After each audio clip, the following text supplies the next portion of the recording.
Hey y'all, would you like to win something? My name is Adria Wilkins and I wrote a book called The Joy Box Journal. It has 40 devotions with a box and notepads to journal joy moments in your life. I want to give you a chance to win an autographed copy. Go to OPS Podcast Show on Facebook, Instagram, and Twitter every day in August at 10 a.m. Pacific for a chance to enter and win.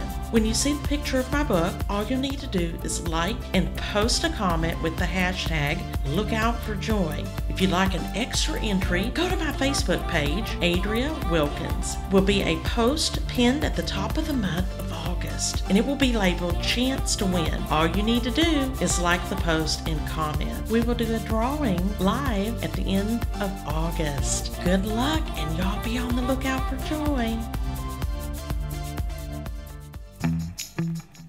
I don't know about you, when I'm looking for a plumber, I like to read my reviews. HomeAdvisor.com gave me some reviews on our sponsor, Art of Plumbing. Called them. They arrived on time. Immediately found the plumbing issue and fixed it right the first time. I called them last year and it was great. I called them again this year because I had a problem again. They came out, they fixed the problem. They even gave me solutions to help stop the problem in the future at 541-9405. Hey, come take a walk with me, not like you used to do. Do something different and put yourself in other people's shoes. Open up your mind and open up your eyes and change your direction, change your perspective. Welcome into Other People's Shoes. As you know, I am your host, Neil Matthews. Thank you so much for joining us this week. You know, it's nice when we can kind of drive down the I-5 corridor. Join me. Will you? Just breeze in our hair. Pretend we're in this, like, Ford Mustang. We'll make it a 2020. Why not? That's what year we're in right now. COVID or not, I don't care. We got the top down. We got our hair breeze blowing. We got the visor on. We might be jamming to some DJ Jazzy Jeff and the Freshmen because it is summertime out there. So here we go. Welcome in our guest, if you will. Her name is Autumn, and Autumn is fantastic. Why is she fantastic? Well, one, she's a single mom, and I don't know about you, but I love single moms because I'm not one myself. I don't think I can truly identify with a single mom, but they blow my mind because I don't know how they make life work. So help me welcome in her. She's a single mom of 5 kiddos. She really is passionate about special needs kids, and we're probably going to talk about one of her special kids. All of her kids are special, but she really likes to talk about Story Grace, and we're going to hear more about that, about her daughter, and about her journey. But before we get into all that, I want to welcome in our guest, Autumn. Autumn, how are you today? I'm doing well. Thanks for having me. Absolutely. Now, I know you were on our good friend, and we were laughing about this pre-show because we love to tease this guy a lot. Our good friend Sean McCoy over at Come to the Table, and he's not only a friend of our show, but he's a friend of mine, and I think he's a friend of yours as well, right? Yes, absolutely. He's become a good friend since then. Yeah, and he is, and so we were teasing him a lot pre-show, so maybe one day if I ever have a Patreon, people can hear the pre-show teasing of Sean McCoy. But we're not here to talk about Sean McCoy. We're here to talk about you. But I got to ask this very important question before we get too far down a road. And Autumn, that, of course, is this most important question any show will ever ask you, and that's this question. Autumn, what style of shoe do you like to wear? What style of shoe do I like to wear? Well, I've been wearing a lot of hiking boots lately, so I'm loving my hiking boots. I'm even wearing some hiking sandals, which is really interesting for me, and I'm absolutely loving it. So I've heard of hiking boots. I've never heard of hiking sandals. What can you help me with that at all visually? Well, I'm new to this sandal bit, so I don't know if I'm much help. But yeah, they're leather sandals, and they just kind of have straps that they're really secure, and there's not a lot of moving and wiggling around, but they're very cushiony, and it actually works really well for being like in and out of water and on the trail. And so I'm just new to it. I'm just trying it, but I've actually really loved it because I've been down at the creek with the boys, and we've been playing in that and getting in and out, and it's been perfect. Did you say down the creek or down the creek? I wasn't sure what that was all about. Yeah, okay. Yeah, I do say creek. I admit it. I own it. That's just, I was raised a bit country, so that's how it comes out. My children try to correct me and remind me to say creek, and occasionally I remember that, not always clearly. I like Crick though. Yeah, I like Crick. It's okay. Yeah, it's fine. See, my country comes out. Yeah, she's a little bit country, but she's a little bit rock and roll. That's I don't know if that's a song, but if not, it should be. So there's that. So tell me, run down the kids if you wouldn't mind, and then ages and all that. Can you help us with that? Sure. So Kale is my oldest. He's 13. He's actually going to be 14 here at the end of the month. And then Kip is 11. My twins, Finian and Remington, are 9. And then Story Grace, my only girl, is 5. Wow. Mm-hmm. How do you manage all of those personalities and needs and ages and all of that? How does that work?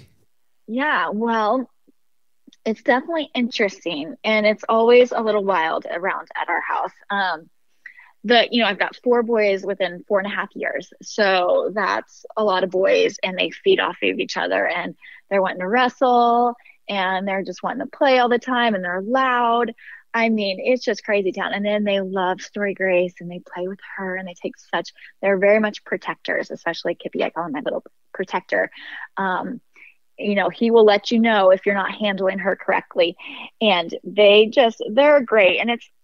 But having 4 boys so kind of close together, we can all kind of run with the same friends and do a lot of similar activities, so it actually it's really great. And I'm, grateful. Like, we have little neighbors down the street. They run down to our house all the time.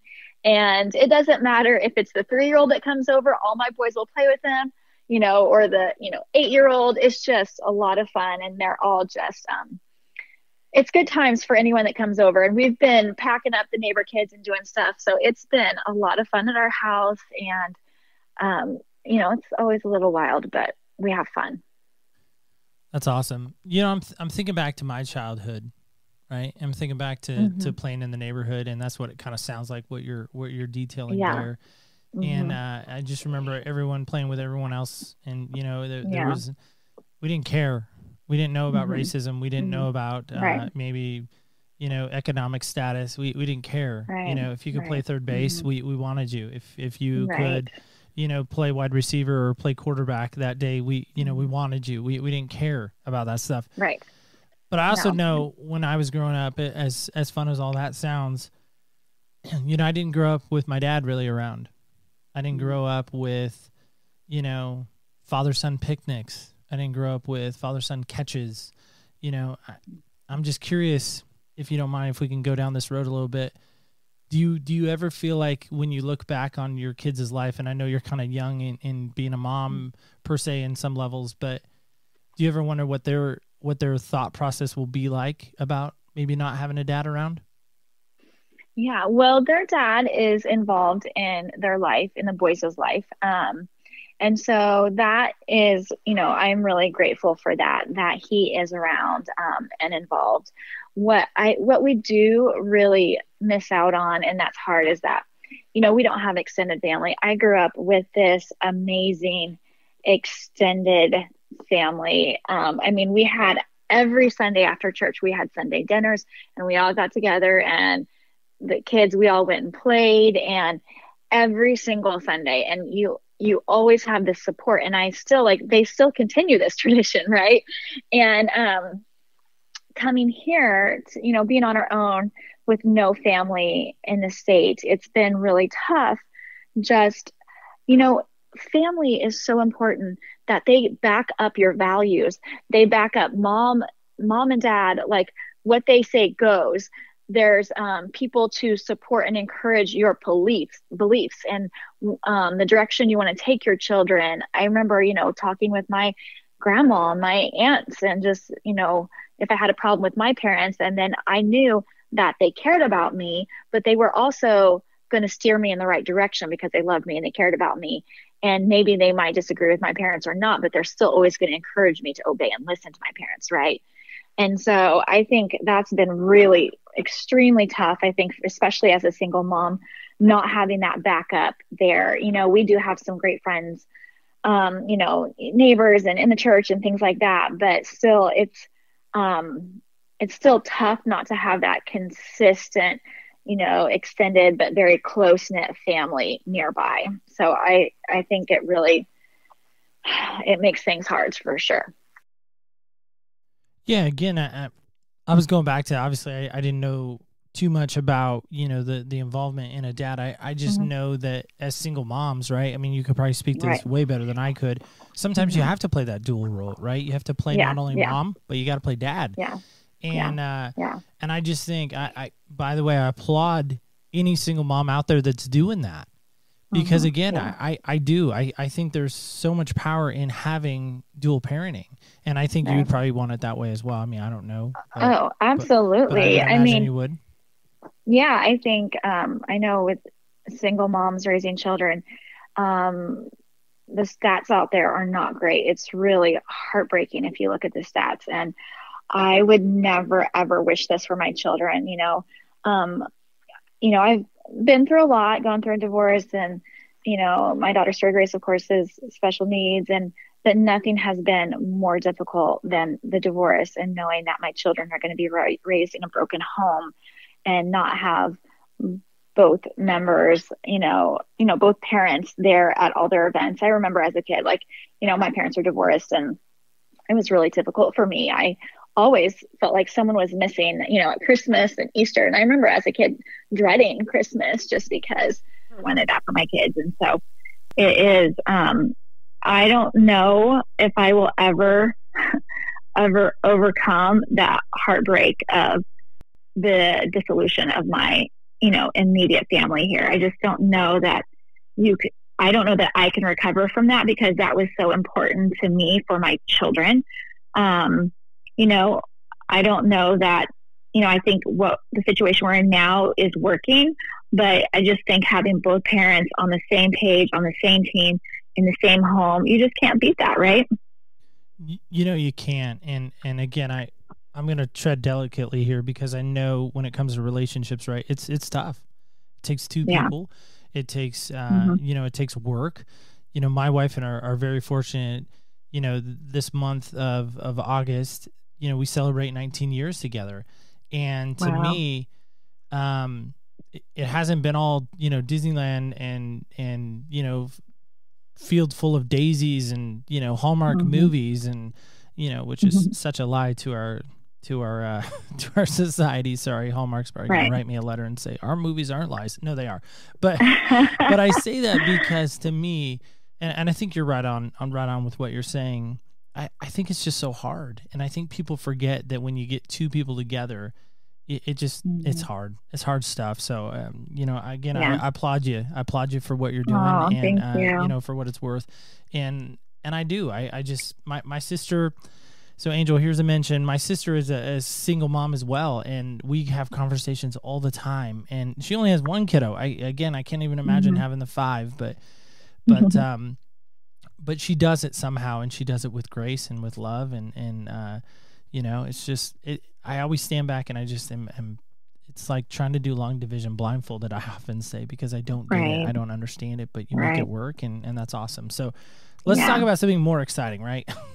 That sounded kind of depressing to lead with, but I know you're an avid hiker. Can we talk about that for a minute and tell me how on earth that journey got going, and then why you're so passionate about it? Yeah, no. Well, about a year after my ex-husband and I separated, I've always loved outdoors, and I kind of started getting into hiking. I had a friend say, "Oh, let's go hiking." And I was just like, we were going to do something simple and small and little, but I was still nervous. I was like, I don't know if I can. I didn't have a lot of confidence. I just was just so nervous that I was going to let them down. And so, but I did it. And as I'm out here doing this little hike, and it was like, I think it's 6 a.m. in the morning, and it was, I think it's December or January, and the frost was kind of on the leaves, and it was just so beautiful and so still. And I was like, this is what I'm missing, because I grew up being outdoors constantly. I didn't have a TV growing up. I lived outside. I was with my horses all the time, and I did a lot of camping, and we were in the mountains, and we just spent a lot of time, being still even in the outdoors. And so that's something I had not been doing in the last 10 years of my life. That kind of had disappeared. And so I get this opportunity to kind of be reintroduced. And I'm like, oh, this is what my soul longs for, right? This is what I need. It just, being out in nature reminds me always, God loves me. Like, that's what I think. Every time I get out there, I'm like, I know, like, I can feel it when I'm outdoors, like, oh, how much God loves me. And so I was just, it kind of lit a fire. Like, okay, I need to start getting out more. And I started increasing my hikes, and I started adding, okay, well, I need to be camping too, like, get my kids out camping. Well, I need a backpack, go backpacking. So it kind of grew from there. And I got myself out first, and then I started bringing my kids along, and it turned into backpacking like all the time. It was wonderful. Yeah, no, I think that's just fantastic. That one, you had no idea what you're doing from the sound of it, right? I mean, you didn't know what to buy. Right. You didn't know what to get, right? Yeah. I think that's true with most of us, right? When we think of a hobby or a brand new, maybe passion, podcasting comes to mind for me. Running has also been one of those things that, comes to mind. I didn't know what to buy. I had no idea what I was doing. But once you get out and you start discovering, and you read and you research and you see, man, there's something to this. And I love that statement, by the way, that when you got out there, you were like, God really loves me. I've never heard that in reference, and I live in Oregon of all places. Like, I really should embrace that. But tell me more about that. Like, what was that first moment? Maybe that first hike or the first couple of hikes that you realized, hey, this is something I've been missing. Yeah. Well, I just, hiking for me, like, being indoors so much, I don't feel like I'm connecting with nature. And when I do connect with nature, to me, it just is, all it does is reflect God's beauty and his love for us. And, like, he created this for us. And so it really strengthened my relationship with the Lord. And it sometimes, I don't know, I love church. I grew up in a church. I really love it. But for me, being outdoors, I didn't have anyone, like, at church, I'm sitting alone in a pew by myself with 5 children. It's kind of a very lonely place, I think, for a single parent with lots of little kids, that I'm always busy. And then, a lot of people get nervous approaching, how do you talk about special needs and all that. So, like, I kind of can feel isolated often. And so being in the outdoors, I felt very free. I could really see God's beauty, that, he created these trees and this river is from him. And it created a lot of peace for me. And, it was really wonderful. It was very surprising to me. I had not, I grew up in that. So it was never like this culture shock of going from being indoors a lot to outdoors. As a child, I didn't have that. But now as an adult, I'd been doing mostly indoor things, and then suddenly starting to get back out and being outdoors, it was definitely a shock. And I just recognized how much my soul longed for it and needed that experience of connecting with God in a different space. And so it created a lot of peace. And of course, I was conquering what I thought, things I didn't think I could do, which created, confidence and independence and all these things that, of course, we know happens when you're out doing something you didn't think you could do before. And so it was very good for me and very freeing. And after that, I started feeling like, oh, I'm going to conquer the world. It kind of builds that in you. And I wanted that for my children. Like, I could see after having this, I'm like, oh my gosh, my kids need to be experiencing this as well, And so that's been really important for me to get my children out as well. Yeah, so I'm thinking about, a hiking trip with Autumn, right? I show up in the driveway, ready to go, right? We drive off, and we go up and we finally get to our destination, right? So if you can visually go with me, I love the show Mr. Rogers growing up as a kid. So he always would take us to this land of make believe, right? Imagination, right? I love that. So I'm going to try to walk there with you. So you got this backpack, right? What is in the backpack that the essentials that have to come every hiking trip with you? What are those? Could you break that down for us? Yeah, well, for backpacking trips, what we take for backpacking, is that what you mean, or for hiking? Either one. Are you thinking like when I'm camping? Okay. Yeah, either one. Whichever. Okay. I guess what I'm asking is whichever one has the most gear. Because I'm a gear guy. Like I'm a gear nut. And I'm not talking camping gear. I'm like nerd gear, like computer gear. Yeah. But we're gonna go with you because we're in your. By the way, what do you call them again? They're sandal hikers, which I'm still trying to understand that. But they're sandals that you hike in. I don't even know. Again, which I'm still trying to like. That seems like military intelligence. Like I just they don't seem to fit. Thank you. Politicians that don't lie. I mean, sorry. I'm former military. Oh, you are? I didn't even know that. See, we're learning new stuff about you. But you know what I mean? Like the gear that you would take, like break that down for us. Absolutely. Yeah. So of course, like for backpacking, we take the first time we didn't even take a tent, but we took sleeping pad. We took a sleeping bag, obviously. I take a little stove so that we can have hot water. It's super lightweight, just teeny tiny.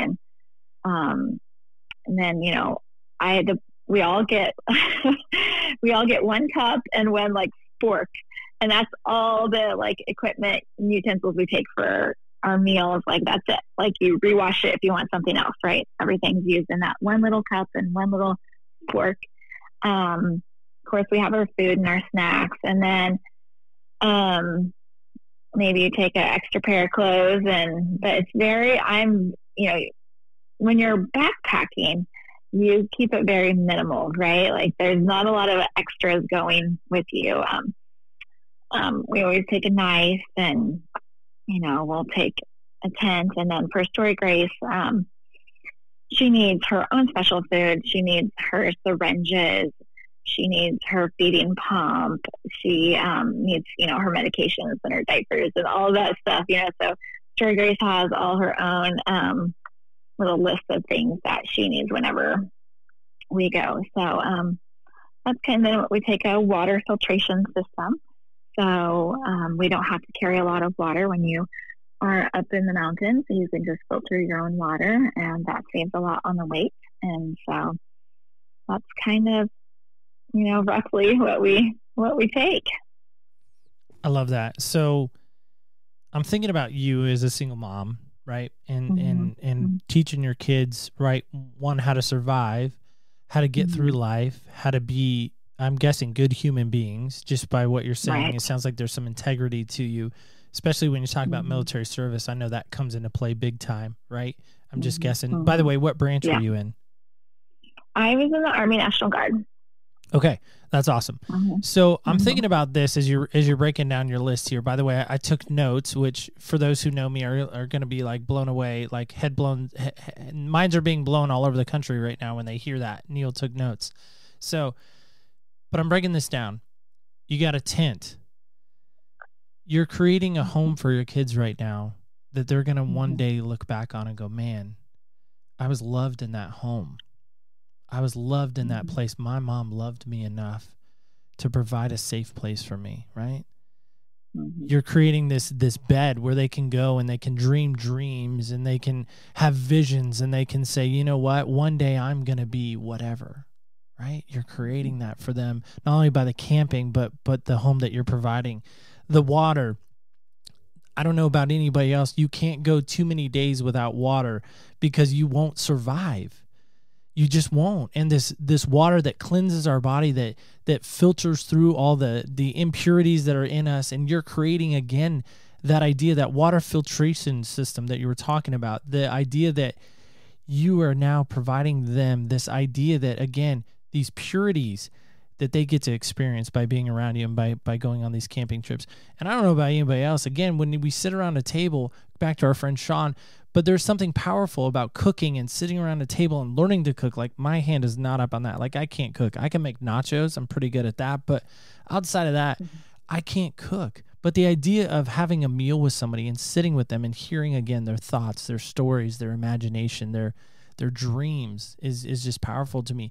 And then this idea of just being responsible, right? Learning to take care of yourself, learning to clean up after yourself, learning to have those cup and plate that are probably so special. Like they know which one's theirs, right? They know, whose is, what, and they don't fight, I would imagine. They don't fight over it because they all have their own. It's so individual and specific to them, and just how cool that is. And of course, again, going back to the food and having the meal and preparing the food and having snacks together, and just, again, that idea of having a meal together. The one I love too is just the idea of what you're clothing them with. Your kids, you're clothing them with this embodiment of responsibility, this integrity. You're again clothing them with the idea that they will be responsible. They will take ownership. They will have grace. They will have compassion for not only those with special needs, but just people in general. And I think it all wraps back up into this tool, this idea that, what do we use a knife for? When do we need to cut? Is there things in our life we need to cut out of that we can then grow once we're pruned and once we're, able to look at things? And I just think that camping experience, there's nothing better. And then, of course, I'm guessing just laying out and looking at the stars and thinking, man, there is a designer, there is an architect, and then speaking spiritual truths into their life. To me, I think you're doing amazing things with that. So that's my breakdown of your camping gear. A little different than yours, but I think it's relevant. I don't know your response to that. No, I love that. I think that's so right. And that's something, my dad and I talk about this a lot, is what, the character that camping builds, because, self-reliance, you have to rely on yourself when you're out there. You can't just, someone help me do this. No, you're on your own. You've either prepared properly or you haven't, and then you're going to suffer the consequences of your preparation. And, or you're going to enjoy the benefits of the preparation, whichever it may be, right? And that really teaches the kids, like, okay, I need to think about what I'm packing. And, for example, one time I told the boys, you should wear your hiking pants, like, instead of jeans. And no, I want my jeans. Okay. And then, they're waterlogged for all day. They don't dry quickly. And I reminded my son, remember when I told you to wear your hiking pants? This was why, because I wanted you to be able to dry off quickly and not have to walk around wet for the rest of the day. Oh, why didn't you tell me? Well, I told you, but now you've learned it. Now he's going to know, okay, mom was actually looking out for me, right? And then this is why I'm going to do this, and he'll remember this in the future, right? And it teaches him to just be responsible for his own things, and his, self-government is really important. And then, it's been, you mentioned service to others, and back when the twins were little, I started a volunteer organization for, to teach my children service to others. There was nothing else out there. And so that's something it was really important to me, is for my children to consider others and love others, and doesn't matter, and respect the elderly. And so we connected them with, a group of elderly living in assisted living homes, and we started doing activities weekly with them, and then adopting a grandparent. And it was, and it still is, it's amazing, and my boys learn so much, and they learn to think about others, because when you're little, all you think about is me.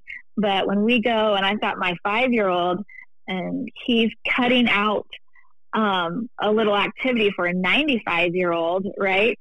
And he's helping her, and he helps her first, and he serves her, her little snacks and her coffee first, and then he has his after he's taking care of the grandparent. Wow, it's such a way to learn, and it stayed with my children. Like, they know, okay, we're gonna help our guests first. We're gonna think about others. It's not just all about me. Like, those things are so important. Like, as a mom wanting to raise boys that will become men of integrity and character, I want them to be empathetic, compassionate, and full of grace. This is important. And I don't see that being taught in society. Like, even what we see on TV, or the, so much. My kids just want to watch YouTube all the time, right? And I watch this YouTube, and they're sitting there playing these mindless games or just watching, it's just fun, empty, brain-filling stuff. Okay, well, and I had this conversation with my son the other day, and we were actually going over, we had we talked with a Holocaust survivor who was 97 years old, and we had a live event with them, and we were learning about all that. And then we watched Harriet Tubman, and that was just so powerful and moving. And it's like, boys, we watch stuff like this. We learn about our history. Do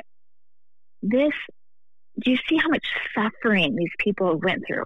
And we're sitting around watching YouTube where people are popping water balloons. Do you understand now why I struggle with us sitting around watching people pop water balloons when there's real things and real people suffering and things that need to be changed in our world? Let's try to fill our heads with, how can we be productive members of society? How are we going to change the world around us? Because we don't want to sit around and just be consumers and it is fun to watch YouTube. It is fun to play video games. I get that. Yeah, it's good to have some fun every once in a while, but let's not let it consume us. How are we going to change our lives and maybe limit the screens or whatever it is so that we can turn around and help others? That's where I want my focus for my family to be is, okay, let's be so grateful for all the blessings we have. Thank you, Lord, that we are so blessed. Now, how do we help others? Because everyone, if you're 5 years old cutting out, something for a grandparent, he has value. He's helping. My daughter, even though she can't do a lot, she has value and she still contributes. You know how many people smile because of her? We all have something to give to society and to our neighbors, and we just have to find what that is. And I think that's kind of all this hiking and, volunteering and all these things. I hope it comes together for my children where we can, we learn how to take care of ourselves, right? That's really important. Hiking and backpacking, that all helps teach self-reliance and how to take care of ourselves. And then also, how do we serve others that are in need, right? No, totally agree. And I love that. I love that you're, again, teaching these kids that it's not about them. And right. And the sooner I think we get our younger generation to know that. Makes me sound old when I say that, by the way, younger generation, get off my lawn kind of thing. Right. But I think it's true. I want that for my daughter as well. My wife and I are very fortunate. We have a 13-year-old daughter, and I just, you got a little pre-show stuff with her, but I say that because I just wonder what the message will be, when she's older. And I bet I mean, I'm not a betting man, but if I were to bet, I bet your boys will look back on what they've done with you and think, man, mom really knew what she was doing, and mom really squared us away. So that's awesome stuff. So I want to ask you this, if I can. You talk about consuming things. What has been your greatest struggle with consumption and consuming things on your personal level? Yeah, great question. Well, I think maybe I would say probably television. I didn't grow up with a TV, so that was never an issue. I read constantly. But now and I still have loved reading, but as a mom, it's been really difficult to have the time and even the mental capacity to sit and read, right? I notice that I feel more afraid. I've got 5 kids pulling me in 5 different directions. I've got a company. I've got my own things I want to do. I feel very kind of scattered, and sitting down, watching a movie or a TV show is very much a release. Okay, I'm focusing on something else, and it just kind of helps shut the brain down and just kind of relax, like, okay, that's my time. So I think I think it's easy to go, I think it's great to have that and use that as a tool. Like, okay, if we find something that works for us, like watch a 30-minute show, change your environment, fine. But to, what did they say the stats are? 7-8 hours a day people are on TV. I don't know, maybe that's a week. I don't remember. But like TV is a high consumption for people during their days. And I want to be on guard very much from that, because I have so much I want to learn, have so much I want to do, so much I want to teach my children. I think that's something to be very careful about. And it's very similar to the social media, right? And social media is something, honestly, like it's kind of a necessary evil in today's model, but I would really I just prefer to stay away from it as much as possible. And I think people can see like on my personal social media websites, like I'm very I've shut down a lot from what I used to do, just because I have shifted my priorities. Not that I love sharing about my family and my kids. Like I absolutely love that. But I also want to make sure I'm very engaged in our lives. So I try to be very careful of social media as well. Just like, okay, I really want to not just be taking pictures. I want to be engaged. Does that make sense? No, I think it does. And I followed you 100% on that. And I feel like Sean's just weaving his way into this episode. But Sean challenged me to go. Our good friend Sean McCoy, just again, reference point, come to the table. I'm not promoting his show by any means, but he's just woven his way into my life and Autumn's as well. So very good mutual friend of ours. But Sean challenged me for the whole month of July to go without social media, Facebook, Instagram, and Twitter. So, yeah, I'm still kind of. How's that going? Yeah, not so well. Not so well. Yeah, not so well. It's hard. It is. It is so hard because you just get so accustomed to stuff. So no, I love what you said there, and you kind of convicted me a little bit on my TV watching too. So you kind of mommed me in a good way there, if that makes sense. I hope that comes across as a compliment. So going back to this, we're in this search series, right? We've been on this search for a long time now, and actually this is coming to the end. We're in the last home stretch of it, but what has been for you? What has been your greatest search in life?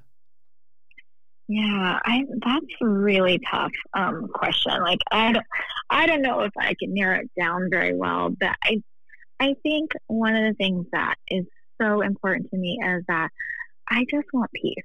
Like that's what I feel right now, is like I just want peace. Like things are so busy, and I come from a very rural county, and and a very I wasn't busy. Like we didn't live like in the busyness.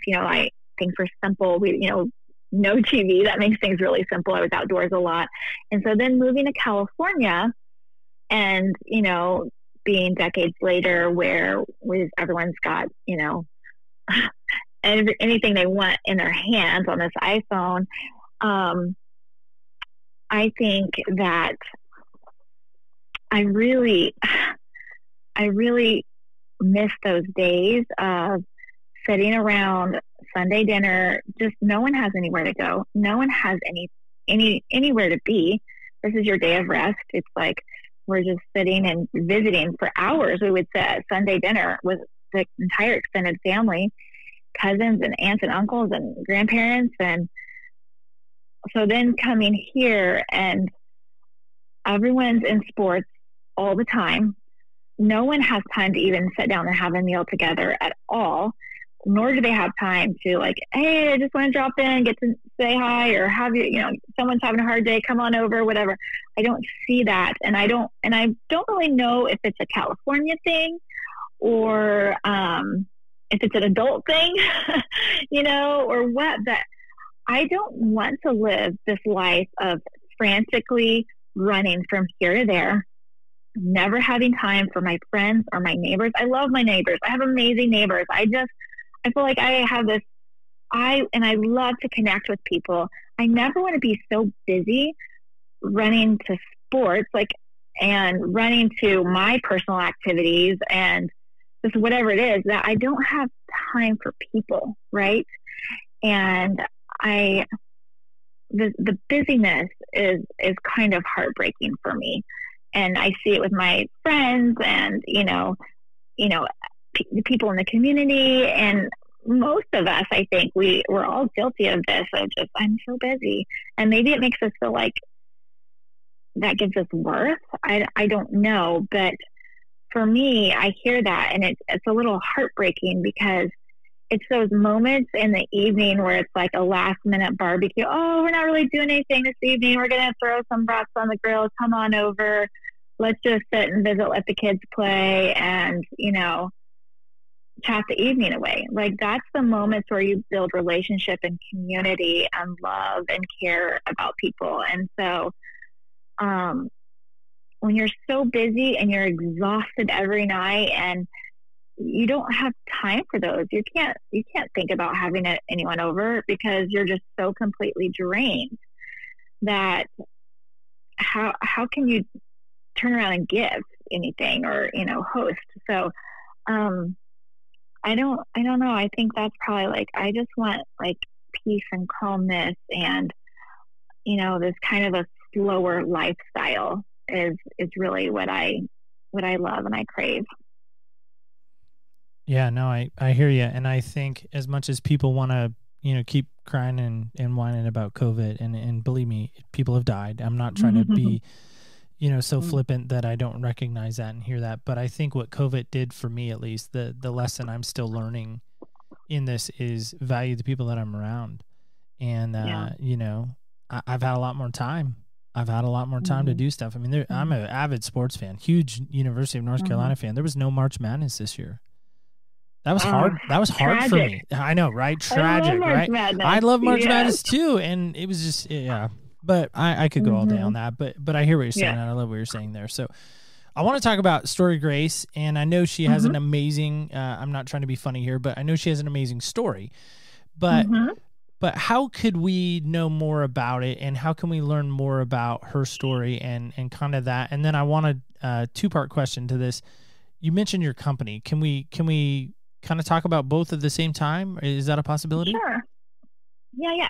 So I'll start with Story Grace. So when I was 20 weeks pregnant, I noticed like her scan, they found out she was a girl, but she seemed a little small on the scan, and was just a little strange because I had twins and they weren't measuring small ever. And I don't know, I just something felt a little off, and everyone reassured me that things are fine. I'm not a worrier. Okay. Let me tell you this. Like, I don't worry. I'm kind of the opposite.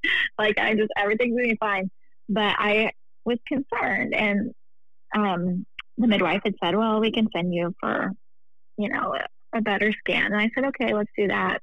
And we did. And they said, there's some problems and, things could be fine, but we didn't know. So eventually they told us that she would only, based on the scan, she'd only live a year or two. And, she'd have significant delays, only developed a 3-month-old, and, wouldn't be able to, walk, talk, and eat by mouth and all these things. And, that was really heartbreaking and scary, and just, really tough times, right? And so once she was born, the diagnosis improved a little bit, but she's 5 years old now, and so what she has is chromosomal abnormalities. So she has a deletion on one chromosome and duplication on another, and those cause other things like microcephaly, which means small head. She has brain malformations. She's got kidney disease and severe osteoporosis, where, at one point in time, like, it's improving, but at one point in time, like, picking her up incorrectly, her bones would break, so, she's, doesn't walk or talk or eat by mouth. She's doing a lot of crawling around though. And she's legally deaf and blind, but she does have some hearing and seeing. It's kind of the brain that causes some issues. And so, but she's so happy. Like, she's the sweetest, happiest little girl. Like, you hear all that and it probably sounds like this massive weight, and these are hard things. That doesn't mean they're easy. They're hard, but I'm so grateful that she smiles so much during the day, and she laughs, and she enjoys her brothers playing with her, and she's doing well, and she's crawling, and she's progressing. And so it's been extremely hard, extremely difficult, but then it's also like this world like has been opened up of, I had no idea how, what it was like to live with a special needs child. I knew nothing. And then this world is now opened up to me, and I see people that are in so much worse situations than we are, that their children, don't breathe on their own. You know what I'm saying? Like, wow, like caring for them 24/7, like it's so incredibly difficult. And so being in this new community has opened my eyes, and I've been able to really, I appreciate the tiny little things that I never knew to appreciate before. I never knew to appreciate that I could eat my mouth. I didn't know that was something that I should be grateful for. I mean, so being in this situation has taught me, wow, I have so much to be grateful for, even if things are hard, even if my family isn't nearby, even if I'm lonely, even if whatever, right? Man, I've got it good, right? And so we all have so much to be grateful for. And that has, I think, having Story Grace, I've learned so much gratitude in that, which is kind of, we have a choice to make when we encounter these hardships, like, when your child is born disabled or your husband leaves or whatever it is, we stand here and we have this choice. Like, am I going to go down this dark path? And I think to some extent we kind of all do a little bit. Like, it takes time to grieve and mourn things. Of course we have to do that. But are you going to stay there? And are you, how are you going to handle this? And so for me, I can't stay in this dark place. Like, I have children. I have to learn how to conquer this so that I can help teach my children, help my children walk through it. Because I've even seen my boys like, okay, so how long is Story Grace going to live? Wait, she's going to die? They ask these questions, and like, how do we handle this? I know, my brother was killed when he was 6 years old, and my mom has taught me so much about how to handle death. Like, I remember her telling this story. She was just thinking, oh man, I'm 2 weeks further away from Kip, 2 weeks further away. And my brother's name is Kip also, from Kip. And then she's like, no, I'm this much closer to seeing him again. Like, how are you going to look at this? Are you going to look at it like, oh, I'm getting further from him, or every day forward is now a step closer to seeing him again in heaven? And my mom has just always taught me, like, that for us as believers, we have this hope, in the eternal and God. And so we can really look forward to that and be grateful for that, the future that we have. And so I feel like, I try to, I can see what my mom has taught me there. And so I try to think, okay, my kids are going to remember how I handle this situation, and it's going to help them. And that's something like death for me, like, because of my mom, is not something like, it's heartbreaking.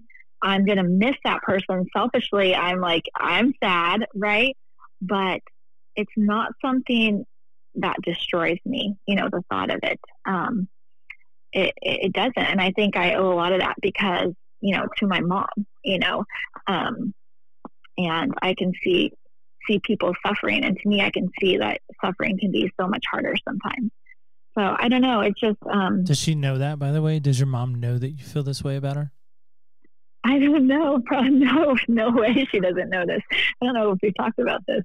Okay. Just wondering. I mean, the way you're talking about it, it almost sounds as if she doesn't know that you've maybe admired her from afar or maybe even close up and seen these wonderful traits in her.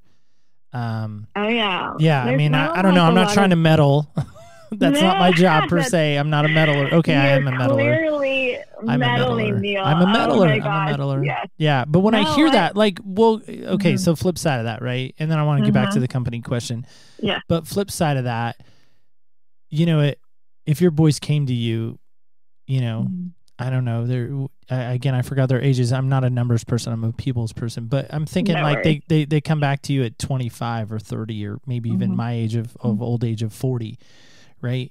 And they come back to you and they say, Mom, maybe with tears in their eyes, we didn't know what you did for us. We didn't get it. We didn't understand it maybe, but you left this lasting legacy in our heart. Look at what we're doing now with our kids. Look at what we're doing now. Look at what you taught us. Look at what you showed us. Look at this mercy and grace and empathy and, squaring away our stuff, going back to the camping gear that you've, imparted in them, these tools. I just wonder, as a mom, what would that do to you? And then I want to talk about the company. So let's not do that. Yeah. But what would that do to you? Oh, it would be that would be my number one hope, I think, other than like my children loving the Lord, like to hear that my children have seen value in me as a mom and have appreciated the things that I have done. Because I know it's kind of like, when you're living day to day and the kids are like, we don't want this to eat, we want that. Like, oh my gosh, right? Like that can be very, like for me, it can be really disheartening. I get discouraged easily when, my kids pick apart what I'm doing this for you, child. Do you not see this? Like I'm creating a meal for you and all you can do is complain about it. Or I'm taking you backpacking and you don't want to go. You'd rather play video games. Oh, come on now. You know what I'm saying? Like I'm providing something, an amazing opportunity, and they don't appreciate it. It definitely, for me, I mean, maybe other more resilient folks can handle it, but it's hard on me. It breaks my heart. So see, in the future, that hope that someday they will see, or they will feel that I have provided value, that would be amazing. Yeah. Well, I guess again, the reason why I asked that is I wonder if your mom knows that about you. So, what would that do to her if you went to her right now and said, again, I don't know how old you are, and I'm not asking this, and my bit now that I won't meddle in, but yeah, exactly. There are some lines I won't cross, and that's one of them. But I just wonder, like, if you went back to your mom now and said, hey, Mom, I value what you did. I value the sacrifices you made dealing with the grief of losing a child, and you still loved me. You still, didn't shut me out. You still didn't live. I would imagine most grief, you go through that darkness, right? Yeah, you didn't live in the darkness. You allowed yourself to come out of it, and my life was eternally changed because of you. I mean, I don't know about you. I don't say that enough to my mom, and I need to. And so again, your mom and me, Autumn, you're making me go back to my mom maybe and say some things that I love my mom for. Can I just forward her the podcast? Does that count? Yeah, that's cool. That's totally fine. I could always use some more listeners. Absolutely, it's fine. It's totally fine. Okay. So let's talk about the company, because I feel like we're on the verge of maybe some tears, and I want to be sensitive to that. I don't want you to lose it, but thank you. Okay, the company. Yeah, tell me about the company. Yeah, please help us. Help us not cry together. Right. So the company, Whole Story Meals, I started that because I wanted to take my children backpacking, and so what Whole Story Meals is I formulate and manufacture enteral nutrition, and enteral nutrition is food for people that cannot eat by mouth. They eat with a feeding tube. And so typically what's out there is a commercial formula that can be 55% sugar. Okay. And knowing what I know, like having doctors tell me, Autumn, your daughter's going to live only a year or two. She'll probably pass away from secondary illnesses. such as the flu, pneumonia, diabetes, things like that. Well, to me, I hear, you've got to feed this girl well. You've got to give her the best nutrition you possibly can to keep her healthy and well. So when I look at a commercial formula and I see the ingredients are water, maltodextrin, which is corn syrup, protein powder, more sugar, oil, and then they add synthetic vitamins, that's not what my parents have taught me is a nutritious meal. Okay. And so that's not what my doctor would recommend I eat, nor would they recommend my other children eat that way. But we're going to feed our most fragile members of society one of the worst diets that we have in America. Help me understand this. I don't know. Is it because they don't have a voice and they can't say, oh my gosh, this is making me puke a dozen times a day, and we just ignore it? Like, oh yeah, they just have to live this way. No, that's unacceptable. My daughter's not going to have to do that, and I don't want to see anyone else's daughter or adult person live this life, right? And so by changing that diet and feeding real food, the vomiting can stop. Like, the change is so dramatic once you go from commercial formula to real food. And so, of course, I was making real food it's called a blenderized diet for my daughter.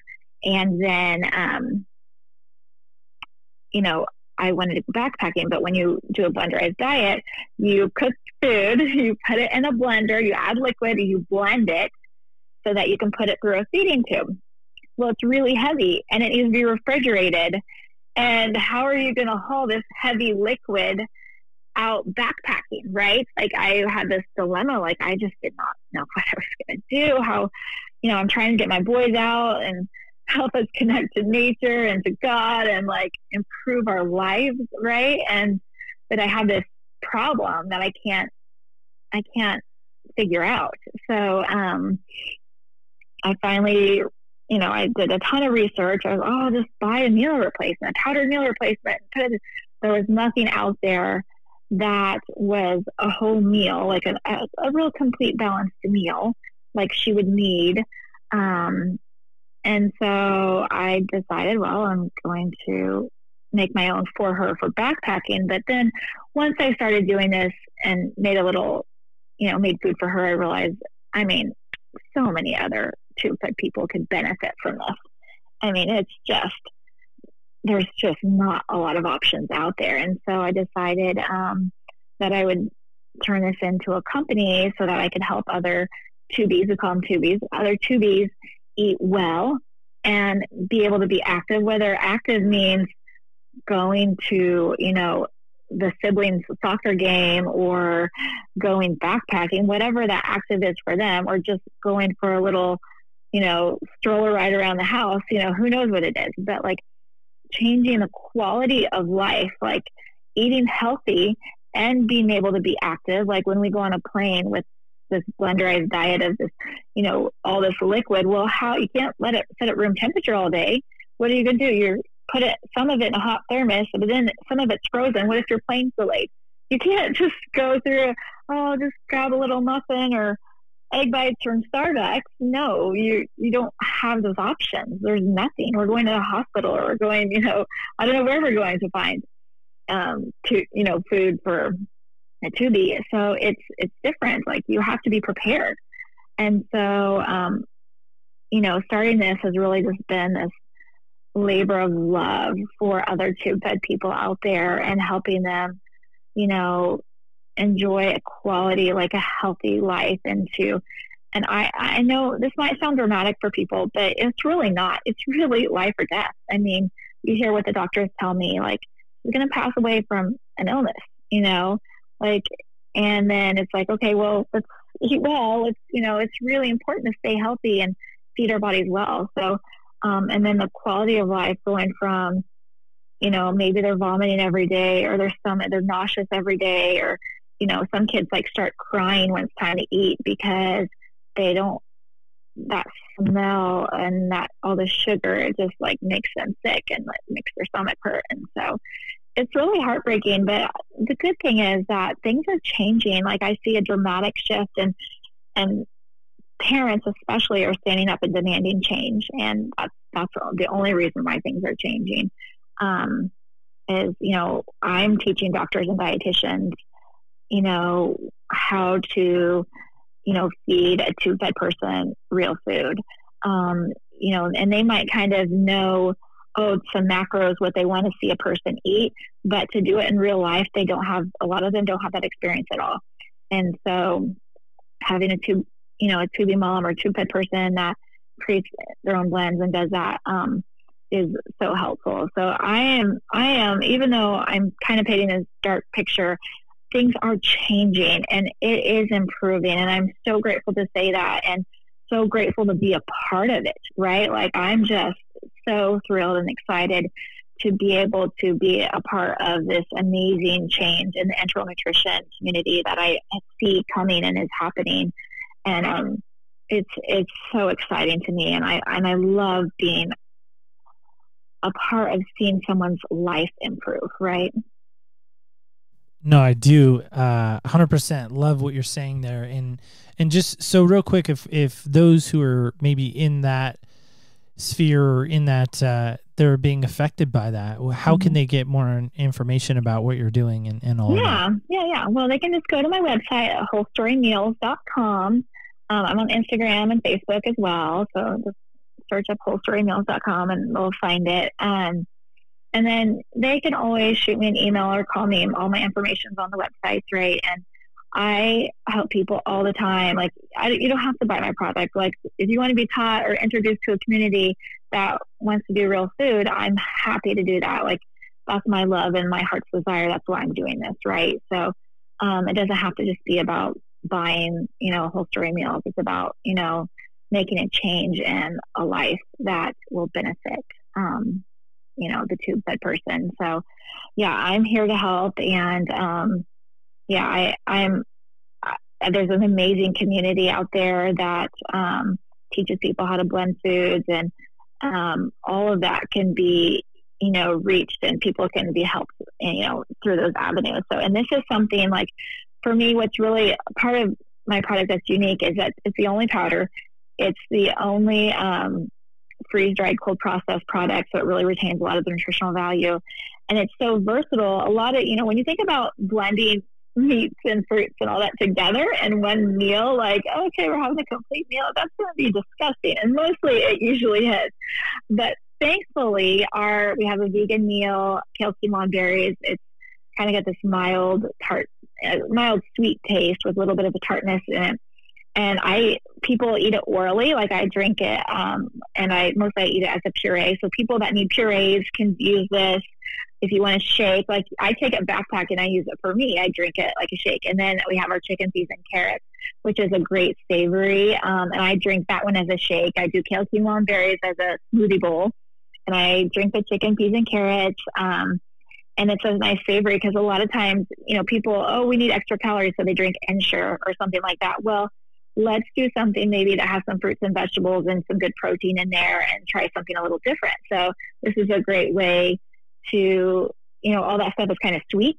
This is a great way to have like something savory and really feel like at home and just kind of like a warm cup of soup almost. So yeah, different options for people that have different needs. I love it. It actually sounds interesting. So I'm going to definitely go check out some of that stuff out. My wife is an avid hiker. And so I was telling you before we started recording that undoubtedly in our backpack, which is not as cool as your backpacks, I think, but it's mainly just hydro flasks. And then, we'll bring some like cookies and snack stuff. I love sunflower seeds too. So yeah, I don't know. Oh, that's anyway, so I'm thinking about this as we wrap up, and then I want to play a game with you. So last question, if you can indulge us in one more question. Okay, so here we go. What legacy do you want when everything's all said and done? What do you want to be remembered for as part of your legacy? Yeah, part of my legacy. Well, I want to be remembered as I remember my grandparents. My grandpa passed away a couple of years ago, and my grandma, thankfully, is still living. But man, they have this amazing heritage, and our number one is that they love the Lord, and they, helped people, and character mattered, and right from wrong. And I think I really feel like I am the most blessed person. Like I come from the most amazing family where no one's perfect. Clearly, we've all had our ups and downs and had our faults, but like the legacy of God is number one, and God is love, right? That's what God is. He is love, and to turn around and show love to other people, and to know that, like if people are like, yeah, Autumn was always there for me, or, that would be the most amazing thing, I think, is that people around me knew that I cared about them more than anything, that people and relationship is my number one, I think so. Yeah, no, I love that. And I love the fact that you had grandparents in, I just think there's something powerful about having grandparents in your life, just as equal as having, a mom and a dad at home. But I think being exposed to grandparents, because they can pass along not only stories about, your parents, because a lot of times that's how grandparents work, right? I mean, they're the parents of your parents. That's how that works. And so I miss that about my grandmother. She would tell us stories about my dad and him growing up, and I'm like, my dad did that. My dad said that.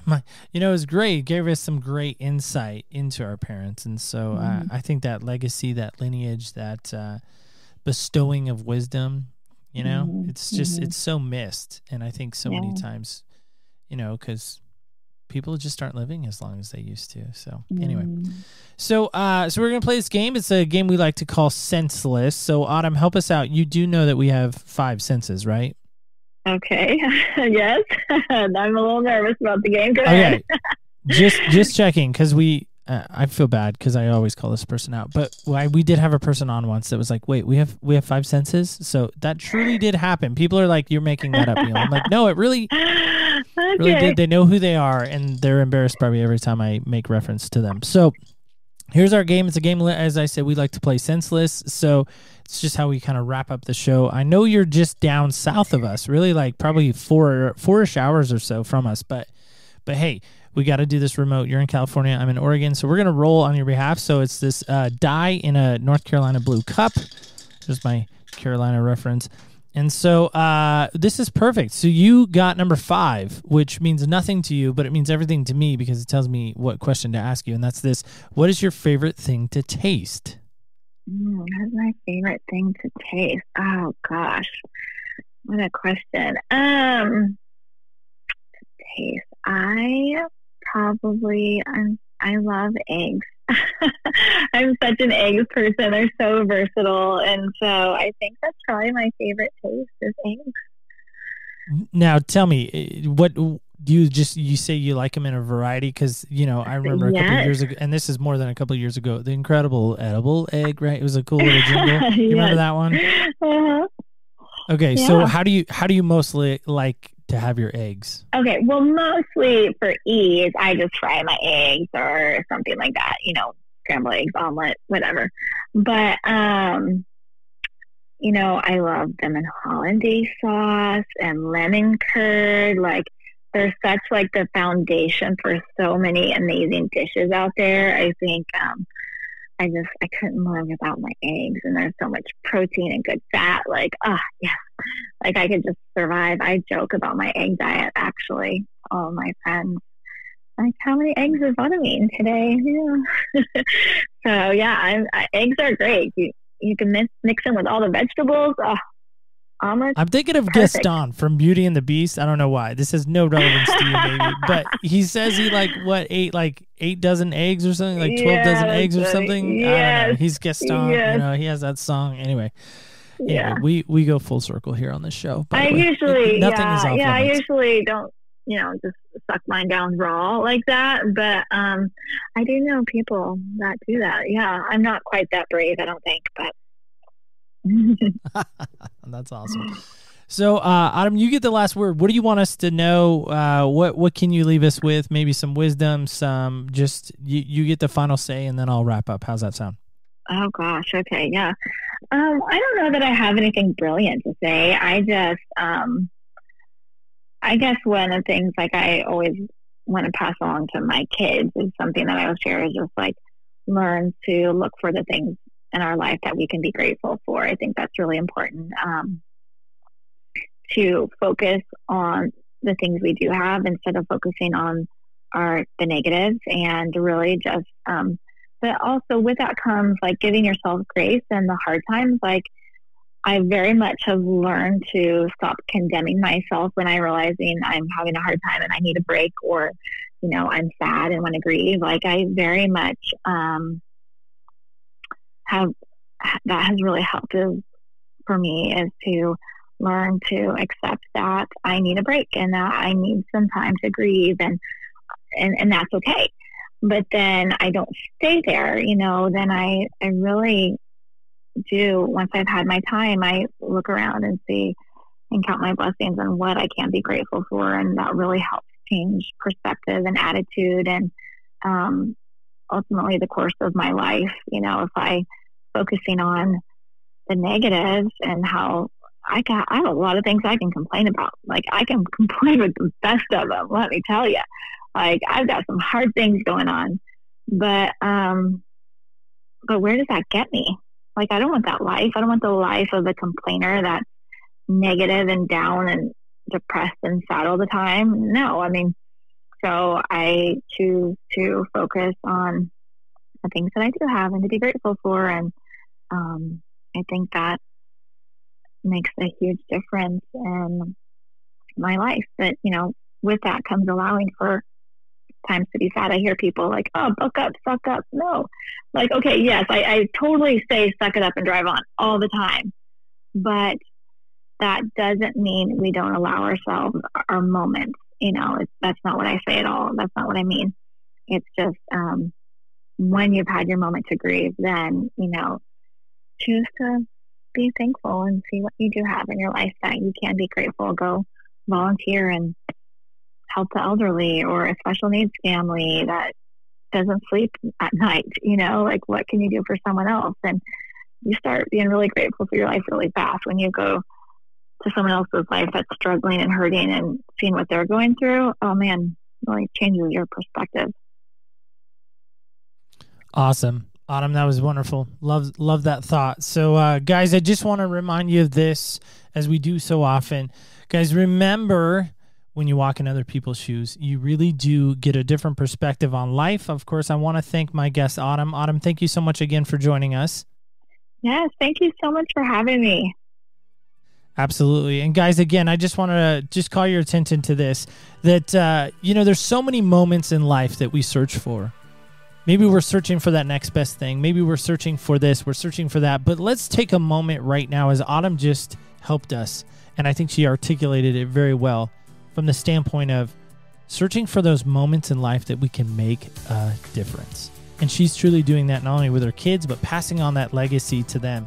And to me, there's nothing greater in life than that. So again, I want to thank Autumn so much for coming back. Join us back next Wednesday. That is right. It is season finale week. And we are super excited about next week's guest. And I want to tell you more about that, but I won't, because I want you to come back next week. So join us next week. On behalf of executive producer Garrett and myself, Neil Matthews, thank you so much for joining us. And remember, when you walk in other people's shoes, you really do get a different perspective on life. We will see you next week's season finale week. Can't wait as we walk in other people's shoes.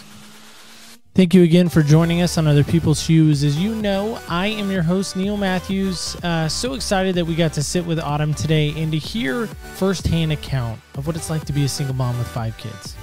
I don't know about you, but that is a perspective we probably don't hear, listen, and understand enough in our world. So just want to thank Autumn again for taking some time away from her day-to-day stuff to sit with us. Great perspective, great insight. And guys, if you're interested, go check out what she's doing with her business. Phenomenal stuff. Just phenomenal. Normally, this is when I give you a preview of next week's show. We usually have a little clip or something like that to share with you, and I'm not going to do that this week. In fact, I'm going to leave you in suspense from the standpoint of this. Next week's show is a can't miss episode. And I know we say that a lot, like, oh, next week's going to be awesome. Oh, it's going to be great. You're not going to want to miss it. But I guarantee this. Next week, we get into some shoes, plural, more than one pair of shoes, and we're going to search for understanding. Now, what does that mean? Well, you're going to have to come back next Wednesday and find out. Speaking of Wednesday, that, of course, when season finale of The Search will come to an end next Wednesday. Very sad to see it go, but we are excited about what the fall is going to bring. With all that said, we, of course, want to invite you back each and every week. OPSpodcast.com, of course, is the place to go each and every Wednesday to hear a brand, shiny, and new episode available for you each and every Wednesday, or, of course, on your favorite podcast platform. If you would like to get in touch with us as a listener, give us some feedback, just give us some insight, give us maybe something you've taken away from the show over this last year, we, of course, would love to hear from you. That can be done at 203-548-7463. That's 203-548-7463. That, of course, is our text and voicemail line available to you 24 hours a day, 7 days a week. Of course, if you would like to be a future guest on Other People's Shoes, we, of course, would invite you to use that line as well, and we will get information in your hand how that can be done. Speaking of getting things in your hand, we, of course, would love to interact with you on the social media platforms, that, of course, being Facebook, Instagram, and Twitter. We do post daily and would love to interact with you there. So if you're interested in hearing more about what we're doing on a social media side, of course, check us out on all three of those platforms under OPS Podcast Show. So, just want to remind you as we close out today's show, just remember, guys, when you walk in other people's shoes, you really do get a different perspective on life. On behalf of executive producer Garrett and myself, Neil Matthews, join us back next Wednesday as we begin the final search for understanding. We're so excited. Join us then. We, of course, cannot wait to walk in other people's shoes.